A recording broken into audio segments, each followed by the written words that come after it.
Qual é, Vitinho? Ah, é. Um cântico mais ou menos da nossa idade, né, Jane?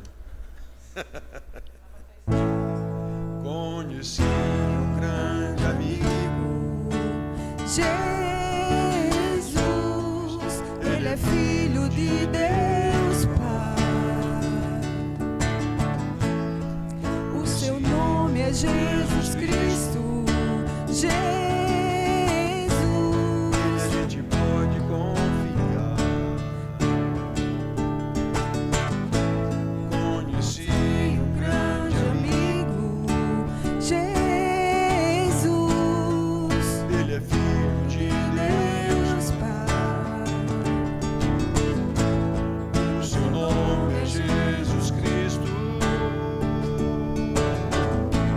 Nele a gente pode confiar. Nele a gente pode confiar. Jesus, Jesus, Ele é meu melhor amigo. Nele a gente pode confiar. Nele a gente pode confiar.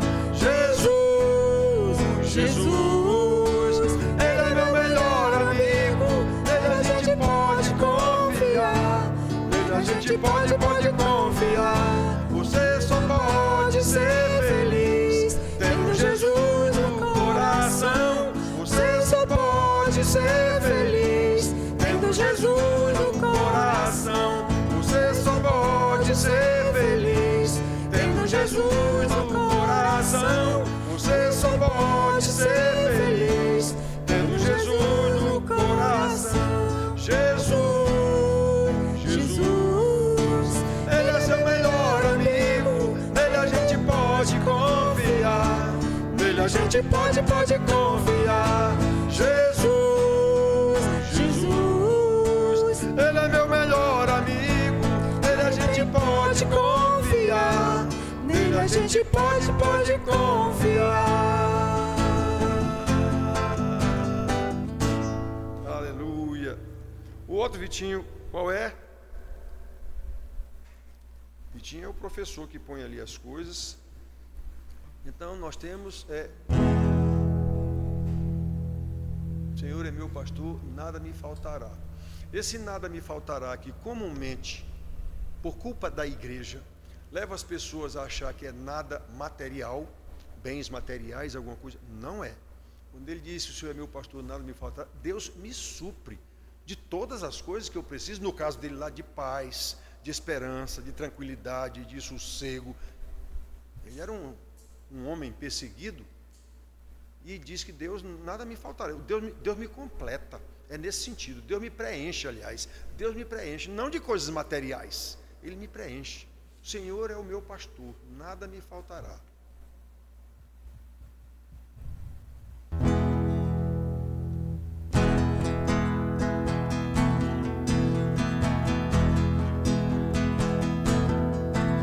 O Senhor é o meu pastor,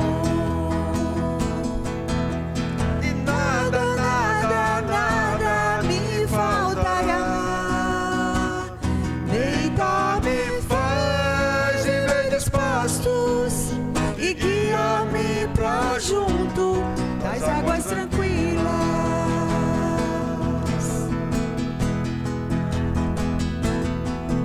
O Senhor é o meu pastor, e nada me faltará. Deitar-me faz em verdes pastos e guia-me pra junto das águas tranquilas.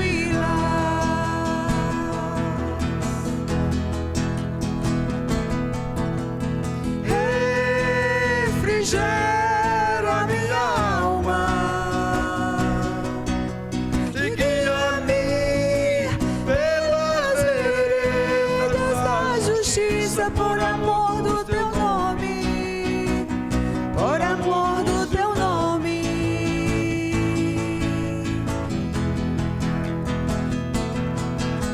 Ainda que eu ande pelo vale da sombra da morte, nada temerei,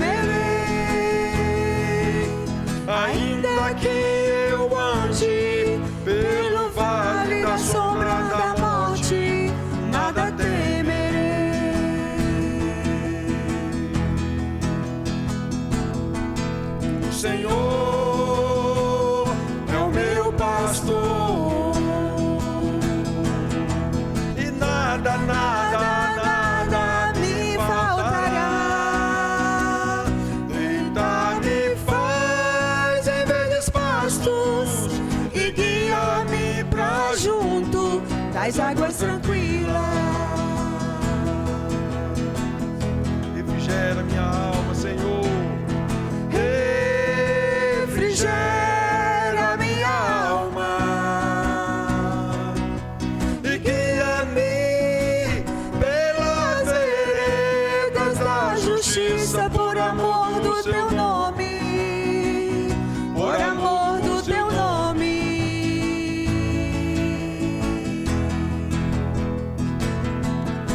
Ainda que eu ande pelo vale da sombra da morte, Nada temerei, ainda que eu ande pelo vale da sombra da morte, nada temerei.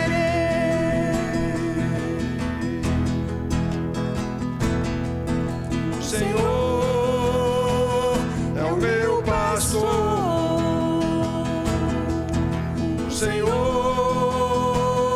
é o meu pastor, o Senhor é o meu pastor.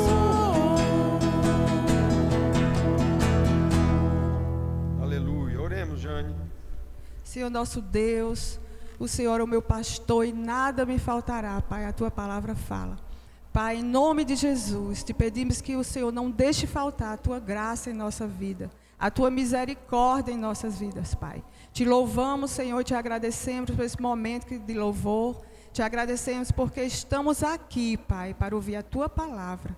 E a tua palavra, Senhor, que vai nos transformar e nos ajudar, Senhor, a te obedecer cada dia mais. É assim que nós te oramos, pedindo a tua graça. Em nome de Jesus. Amém. Amém. Pode sentar, Jane. Meus filhos, vamos abrir nossas Bíblias em Mateus 6, Sermão do Monte. Mateus 6, texto muito conhecido, muito falado. Mateus 6, 25 a 33.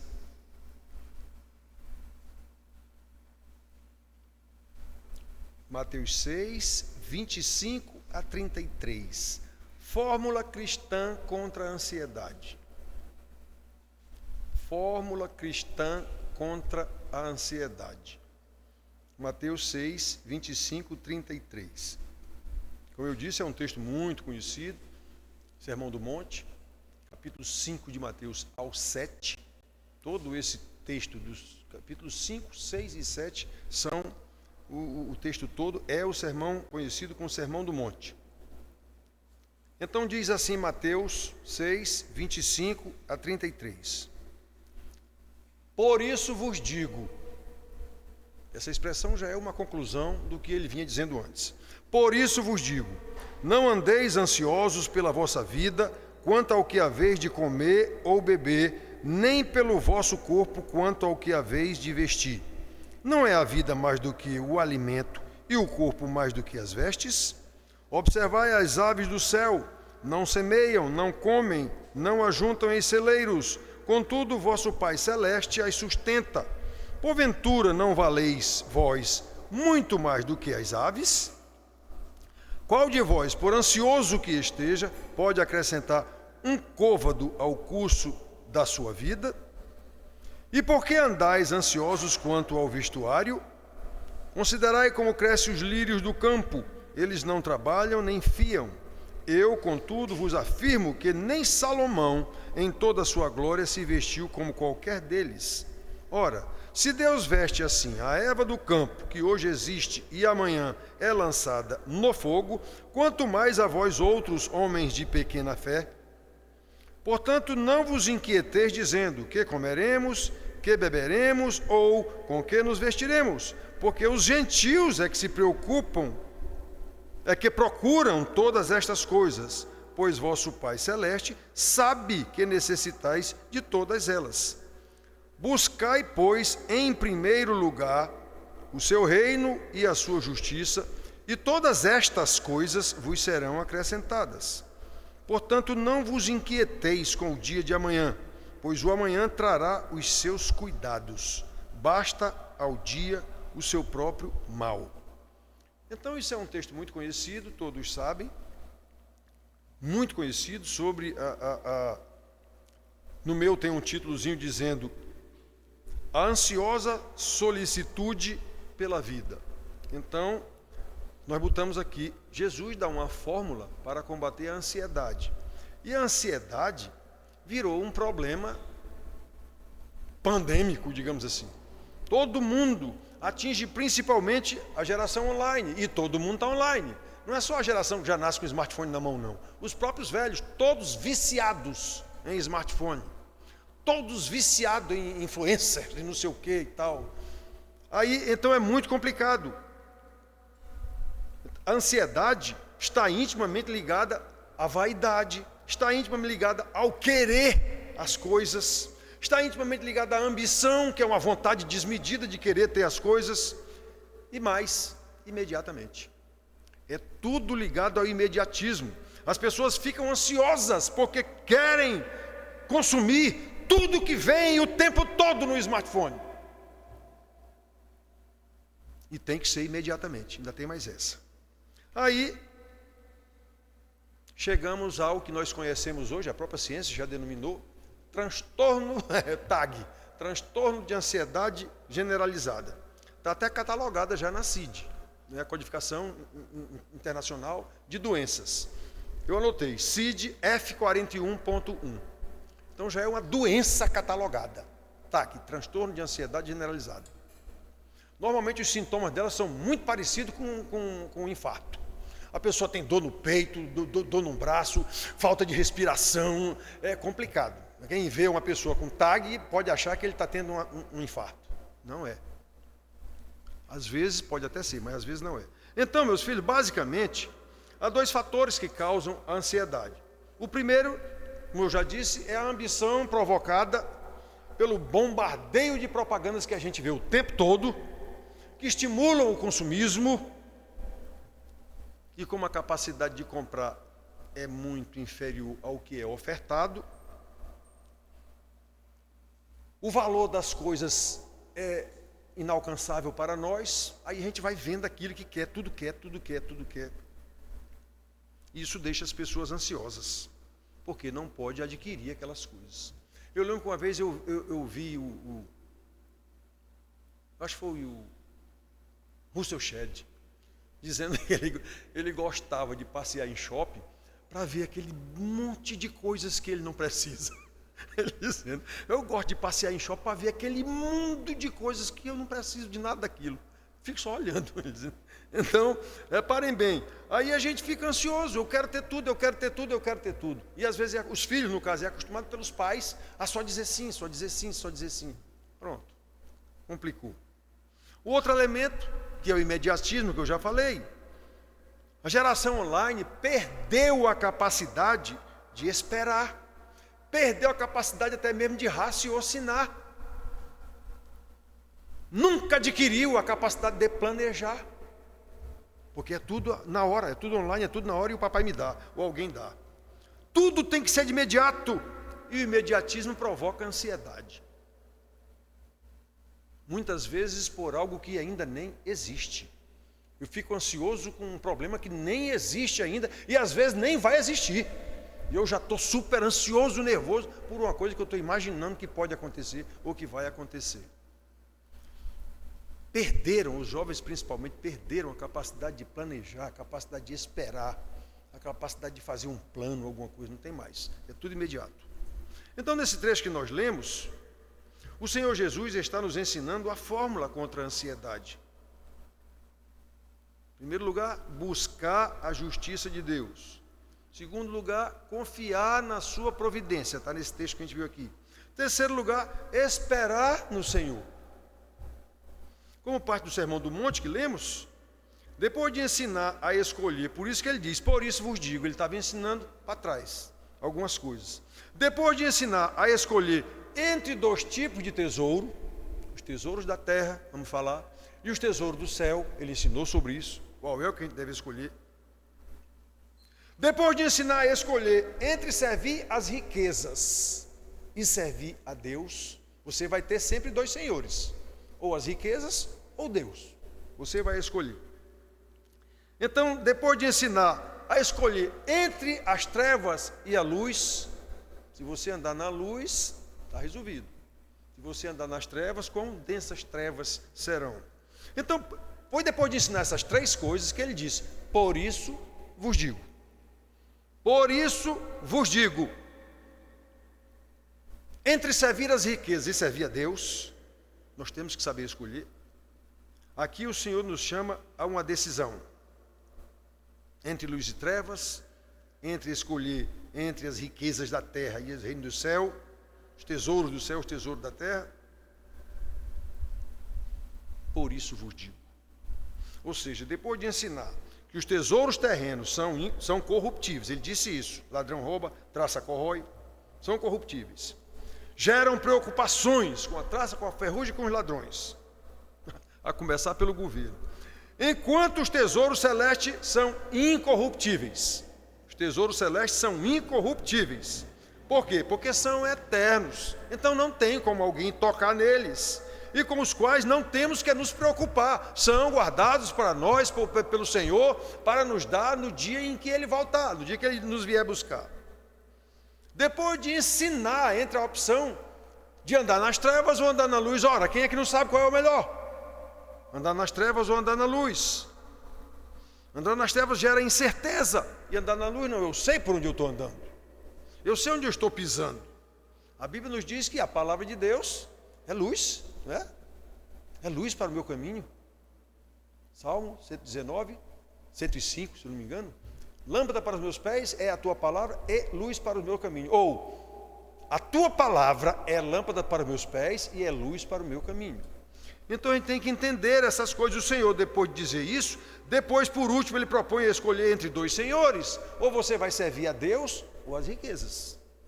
Seu coração vai estar num dos dois. Aí ele, nesse termo aqui, já é uma espécie de conclusão. Por isso vos digo. Esse por isso vos digo de Jesus nos leva a perguntar, obrigatoriamente, onde está o nosso coração? Lembra, no domingo passado a gente falou esse versículo: onde está o teu tesouro, aí estará o teu coração. Por que que eu prefiro ir para alguma outra atividade e não vir para a escola dominical? Porque o ensinamento da escola dominical não vale nada para mim. Eu fui para outra atividade. Essa outra atividade é o meu tesouro. É lá que está o meu coração. Por que que eu deixo uma atividade da igreja, qualquer uma atividade da nossa igreja aqui, é atividade de ensino? Eu tenho dito para as irmãs, para os meninos: olha, isso aqui não é clube, nem tem que ser clube. Nós temos que aprender como vive um servo de Cristo, seja ele criança, adolescente, jovem, mulher, homem, adulto, velho, preto, branco. A gente tem que entender o que é ser servo de Cristo. Se entender isso, está resolvido o problema. Isso aqui não é clube. Nem eu sou animador de auditório, não vou ser nunca. Então a gente tem que saber o que é ser servo de Cristo. Pronto, está resolvido. Aí pode ir para o seu clube, jogar bola lá, brincar. Só não pode ir num horário que você tem responsabilidade de estar na igreja aprendendo. Ou então, não é aí que está o seu coração. Então, o por isso vos digo nos leva a perguntar: o que escolhemos como alvo a ser atingido? Hoje de manhã vimos com os meninos. Por que você quer tal coisa? Pergunte: essa tal coisa que eu estou querendo glorifica a Deus? Essa tal coisa que eu estou querendo, em eu conseguindo fazer, eu vou estar servindo ao meu Senhor e ao meu próximo com essa tal coisa? Se não, meu filho, está tudo perdido. É tudo, como diz Salomão, vaidade. Você está só querendo ser, ter, estar, mas não é para Deus, é para você mesmo. O que é mais importante para nós? As coisas dessa vida ou a vida eterna? Somente quando estivermos conscientes de que fizemos a escolha certa, não ficaremos mais ansiosos por coisa alguma deste mundo. E poderemos nos concentrar no alvo escolhido corretamente, que são os tesouros do céu, que é andar na luz de Cristo. Eu sou a luz do mundo, quem vem após mim não andará em trevas. que é servir ao Senhor Deus e não às riquezas. Eu sou servo do dinheiro, eu sou servo de tudo que eu quero. Isso nos livrará de toda ansiedade, como ensina o Senhor Jesus. Essa é a sua fórmula para não andar ansioso. Por isso vos digo que a solicitude com as coisas desta vida, o que gera ansiedade, é incompatível com a fé cristã. Não andeis ansiosos, isso é uma ordem de Jesus. Então é sinal que a gente pode obedecer essa ordem. Ele não iria dar uma ordem que a gente não tem condição de cumprir. Por que nos preocupar com o alimento, como ele dá aqui um exemplo claro? Se sabemos que a vida é mais do que o alimento. Ora, o Senhor que deu a vida, providenciará o alimento. É isso que ele diz para o seu público aqui, seus discípulos. Por que nos preocupar com as vestes, se sabemos que o corpo é mais importante do que as vestes? Ora, se Deus nos deu um corpo, não fomos nós que criamos esse corpo. Se Deus nos deu um corpo, claro que Ele dará as vestes. Ele providenciará as roupas para cobrir o corpo. Se Ele criou o mais importante, sem nenhuma dúvida, Ele criará o menos importante.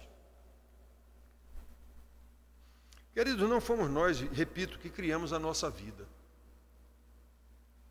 Aqui, como eu falei ainda há pouco sobre a história do arminianismo e calvinismo, não sei o quê. Ora, se eu não tenho condição de decidir nascer nesta vida reles, que se acaba com 80, 100 anos, sei lá, no máximo, eu vou ter poder para decidir a minha vida eterna?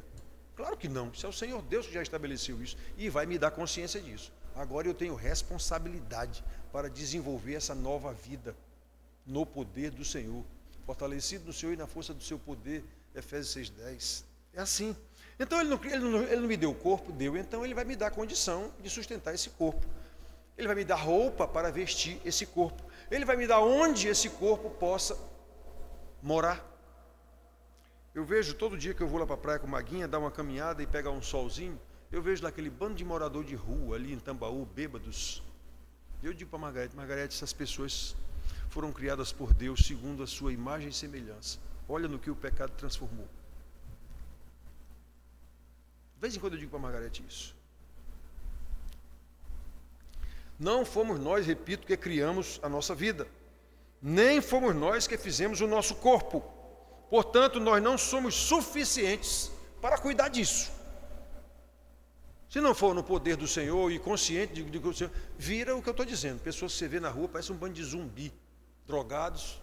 Digo, meu Deus, este é uma pessoa criada à imagem e semelhança de Deus. Olha o que virou, olha o que se transformou. Então nós não somos suficientes para estas coisas. Paulo falando sobre a pregação, ainda ontem eu acho que eu respondi para alguém sobre isso, ontem ou anteontem. Paulo falando sobre a pregação do Evangelho, o mistério do poder da pregação do Evangelho, que converte. Ele pergunta, quem é suficiente para estas coisas? Isso é uma pergunta retórica, que a resposta é ninguém. Nós humanos não somos suficientes para isso. Nós não somos suficientes para converter ninguém. É o Evangelho. Nós só temos que pregar. Então ele pergunta, quem é suficiente para estas coisas? Lá em 2 Coríntios 2,16. Aí lá na frente, no capítulo 3, versículo 5, ele falando, nós quem? Nós pregadores, nós apóstolos, não somos suficientes sequer para pensar algo que explique isso.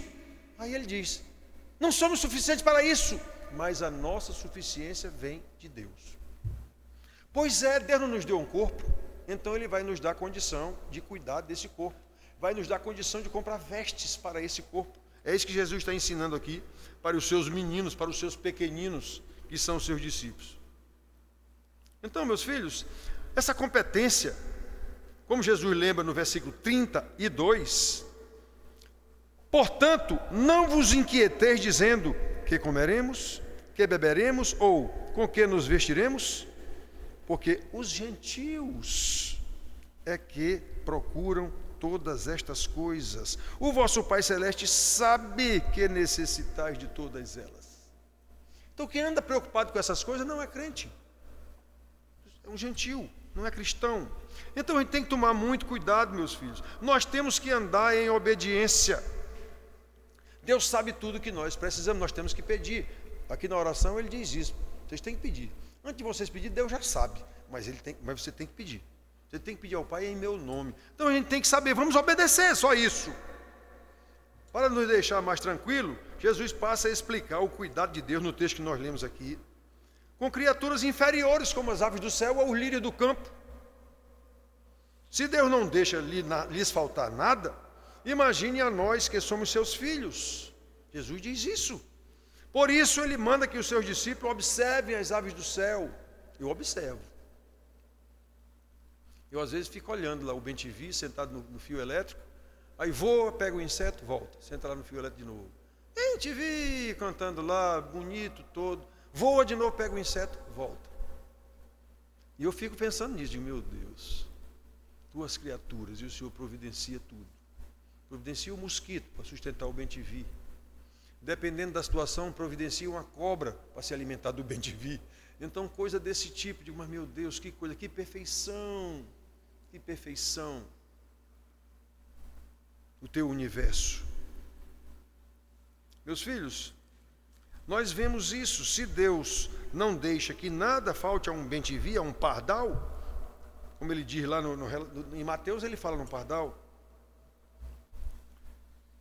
Imaginem então a nós que somos seus filhos, Jesus está dizendo isso. Por isso ele manda que os seus discípulos observem as aves do céu, os lírios do campo. Se Deus dispensa seu cuidado providencial para essas coisas inferiores, comparado ao homem que ele fez a sua imagem e semelhança, quanto maior será o zelo de Deus pelos seus filhos. Porém, em sua sabedoria, Jesus não deixa qualquer margem para interpretações ufanistas, triunfalistas, que a gente ouve muito. Eu sou filho do dono do ouro e da prata, Deus é rico, o filho de Deus tem que ser rico. Jesus não está dizendo isso aqui. Jesus nunca ensinou isso. Jesus não nega que os lírios do campo, em determinado tempo, serão lançados no fogo. Ele não nega isso. Ele não nega que os pardais são sustentados por Deus, mas no tempo certo caem mortos, ou alguém se alimenta deles, por exemplo. Assim não nega que nós teremos dias maus. Portanto, não vos inquieteis com o dia de amanhã, pois o amanhã trará os seus próprios cuidados. Há problema em a cada dia? Há. Basta a cada dia o seu próprio mal. Nós não estamos no mundo que jaz no maligno, então temos que saber disso. Temos que saber disso. Eu tenho que ter sabedoria de Deus, com base na sua palavra, discernimento, que é a capacidade de julgar como é que eu vou me desviando desses males. Como é que eu vou evitando esses males. Aí esses males podem acontecer a um crente? Pode. Providenciado por quem? Pelo próprio Deus, se for o caso. Você não deu motivo, mas aconteceu. Para quê? Para lhe ensinar. Sempre. É para formatar cada vez mais forte o seu caráter, a sua dependência de Deus, o seu entendimento de que Deus é poderoso. Eu estava muito metido, pois é, Deus me mostrou que esse meu emprego que eu achava que era grande coisa, fui demitido, sem mais nem menos. Coisa desse tipo. Tudo isso acontece na vida do crente. Precisamos saber disso. Cada dia tem o seu mal. Cada dia tem o seu mal. Então a gente tem que lembrar disso. Se Deus dispensa os seus cuidados a criaturas inferiores, quanto mais a nós que somos seus filhos. Portanto, irmãos, quando observamos as aves do céu, como o Senhor Jesus mandou aqui aos seus pequeninos. Esse sermão do monte está escrito lá no início, capítulo 5, logo no início, que Jesus, as multidões o seguiam, aí ele subiu no monte, numa pedra, está escrito lá. Ele subiu numa pedra, chamou seus 12 discípulos para perto dele e passou a ensinar-lhes, dizendo. Então o sermão do monte foi ensinamento aos seus 12 discípulos. Foi para a multidão. Jesus não estava preocupado com a multidão, não. Então nós não sabemos, nós não somos filhos de Deus, nós não fazemos parte dos seus pequeninos, nós não somos discípulos de Deus, sim, então vamos fazer o que o Senhor mandou. E como é que eu vou fazer o que Ele mandou? Se eu souber o que foi que Ele mandou. E como é que eu vou saber o que foi que Ele mandou? Participando dos ensinamentos aqui de escola dominical, discipulado, estudando em casa a lição que o pastor passa. É assim que a gente vai saber. Essas frases eu repito aqui faz 20 anos. Toda pregação, todo ensino, eu digo isso. Então, meus filhos, quando nós observamos esses seres inferiores, os pardais, os passarinhos, o lírio do campo, realmente não dá para fazer doutrina disso e ensinamento de que, vai ter tudo de bom. Mas Jesus não está prometendo isso. Ele não está prometendo isso. Sem nenhuma dúvida, é Deus quem sustenta as aves do céu. Porém, Deus não bota o mosquito na boca do inseto na boca do bem-te-vi, não. É o bem-te-vi que voa e vai atrás dele. São as aves que vão atrás do seu alimento. É Deus quem providencia o alimento? Mas são elas que vão atrás do seu alimento. Isso nos ensina que quando o Senhor nos manda que descansemos na sua providência, não quer dizer que eu vou ficar deitado numa rede lá em casa, vou ficar deitado numa rede lá em casa esperando algum irmão trazer alimento para mim, não. Não é assim. Está escrito na Bíblia, aquele que não quer trabalhar também não coma. Já aconteceu de eu negar uma cesta básica aqui para um irmão da igreja que não queria trabalhar, e a gente dava uma cesta básica para ele todo o tempo, logo que eu cheguei aqui. A gente dava uma cesta básica para ele todo o tempo. Aí eu descobri que o cara ficava em casa deitado numa rede lá e a mulher se virando para conseguir as coisas. Aí eu digo, está suspensa a cesta básica aqui, vai trabalhar. Não, mas que mais o quê? Você não tem saúde? Vá trabalhar.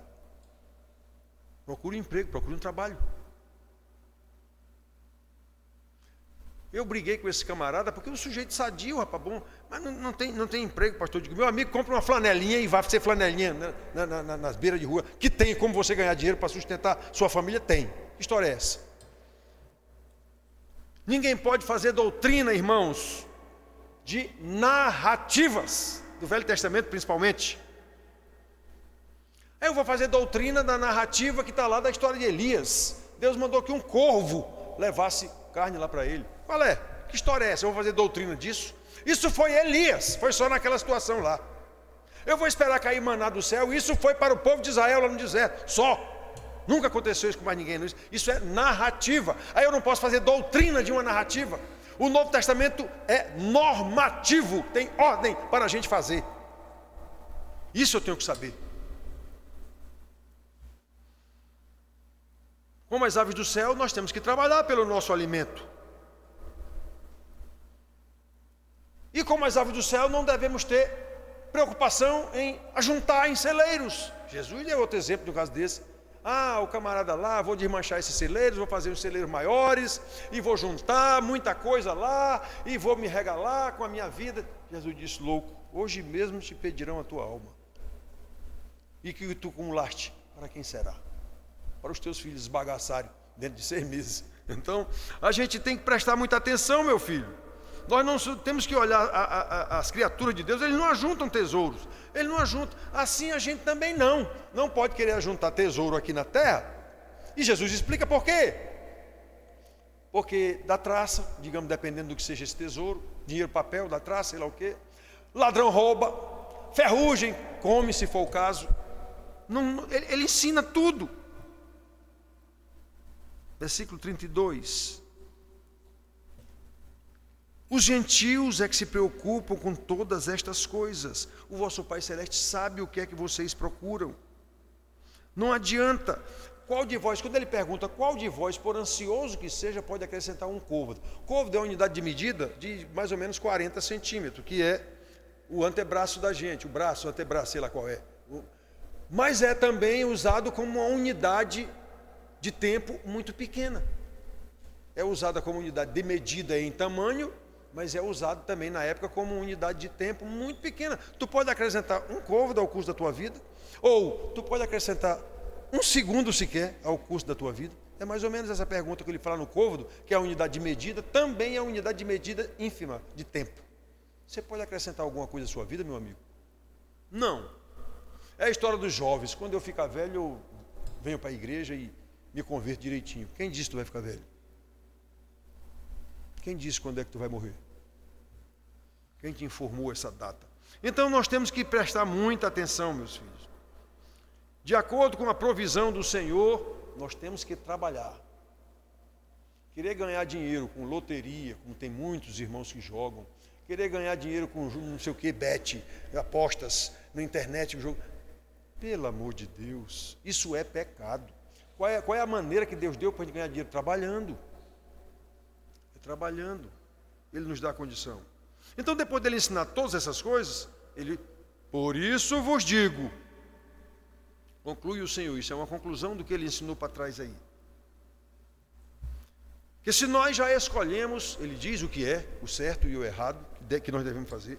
Então, se nós já escolhemos os tesouros do céu, e não os tesouros da terra, nós, crentes, já escolhemos os tesouros do céu, já sabemos disso. Se nós escolhemos andar na luz, e não nas trevas. Essa luz, não lembre, é o conhecimento de Deus. Eu sou a luz do mundo, quem vem após mim, ou quem me seguir, esse após mim, quer dizer, quem vier atrás de mim, não andará em trevas.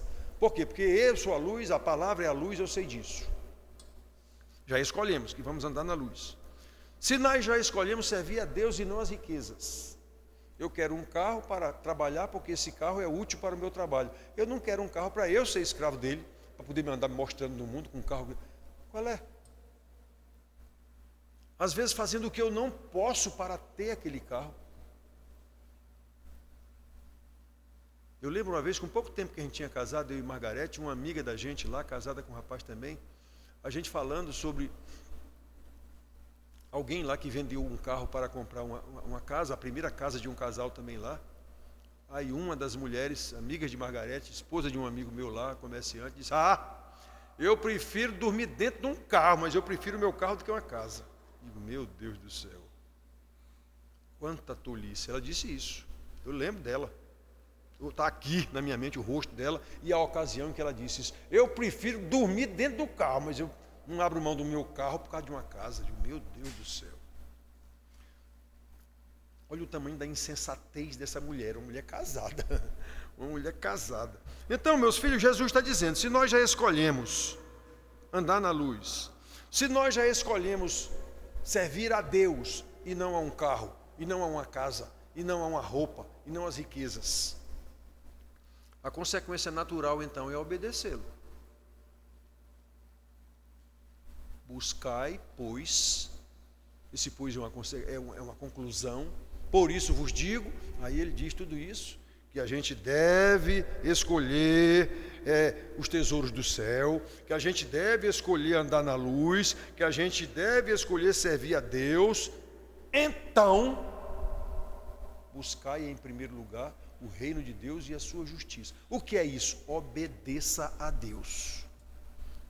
Aí todas estas coisas que vocês estão falando lá, o que comer, o que beber, o que vestir, isso vos será acrescentado.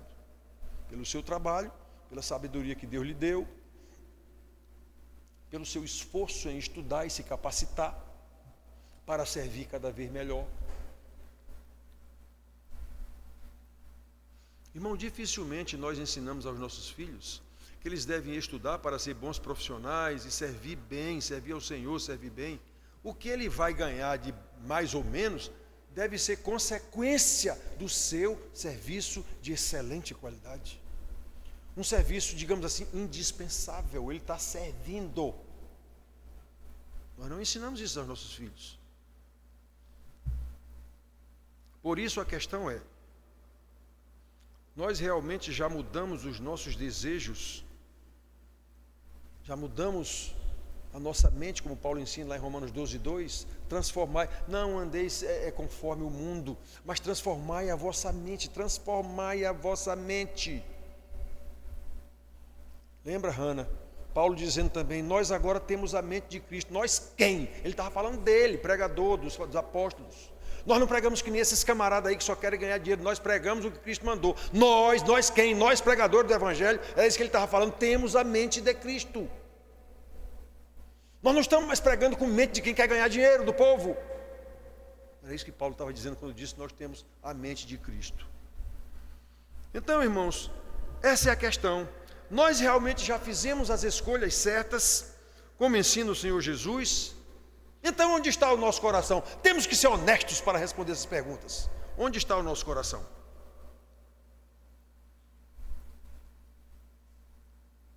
Onde está o nosso tesouro? Nas coisas deste mundo ou no reino do céu? Qual é o nosso alvo? Irmãos queridos, se somos discípulos de Jesus, ele estava falando aqui para os seus discípulos, os 12. Se somos discípulos de Jesus, o nosso alvo é e tem que ser muito superior a tudo que existe neste mundo. Como também ensina Paulo em Colossenses 1, 2 e 3, 1 e 2, aliás, 3, versículo 1 e 2. Buscai as coisas lá do alto, onde Cristo vive. Pensai nas coisas lá do alto, não nas coisas que são aqui da terra. Paulo está ensinando a mesma coisa que Jesus ensinou aos seus 12 discípulos e ele não estava lá, Paulo. Mas Jesus teve um encontro com Paulo e disse tudo isso para ele. Portanto, irmãos, como discípulos do Mestre, decididamente deixemos de buscar prioritariamente as coisas passageiras que geram ansiedade e passemos a buscar algo que dá verdadeiro significado à nossa existência, o reino de Deus e a sua justiça. Esse é o ensino do nosso Mestre. Esse é e deve ser o alvo maior daqueles que foram chamados para a vida. Esta é a fórmula ensinada pelo Senhor Jesus, o Mestre, para que a gente, como habitantes desse mundo que ensina tudo o contrário, para que a gente viva sem ansiedade, para que a gente possa vencer a ansiedade. Não nos deixar levar pela ansiedade ou pelas coisas do mundo que levam à ansiedade, provocam a ansiedade, a ponto de a gente ter uma doença chamada TAG, transtorno e ansiedade generalizada, cujos sintomas são muito semelhantes a um infarto. É uma doença já catalogada. Você pode até tirar licença saúde de trabalho, se for o caso, se você tiver acometido de uma doença dessa. Mas um crente, se ele souber direitinho o ensinamento de Jesus, dificilmente ele será atacado por uma doença dessa. Então, que Deus aplique a sua palavra em nossos corações e nos conceda graça para praticá-la no temor do Senhor, em obediência, pela fé. Foi o Senhor quem disse isso. Que a gente seja obediente, a fim de que vivamos realmente para louvor da glória do nosso Senhor, que nos criou, recriou, nos escolheu para a salvação, para louvor da sua glória. Deus nos abençoe.